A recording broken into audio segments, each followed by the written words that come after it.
Hey guys, Andrew here with John. In this video I'm going to demonstrate how to do oscillation of the 4 points of the heart. So these are,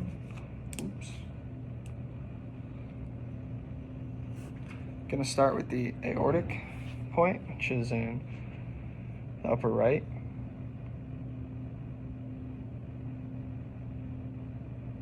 And I'm going to go over here to the left.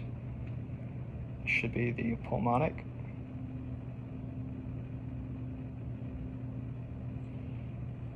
Then I'm going to go down here, which should be the tricuspid. And then lower right over here is going to be the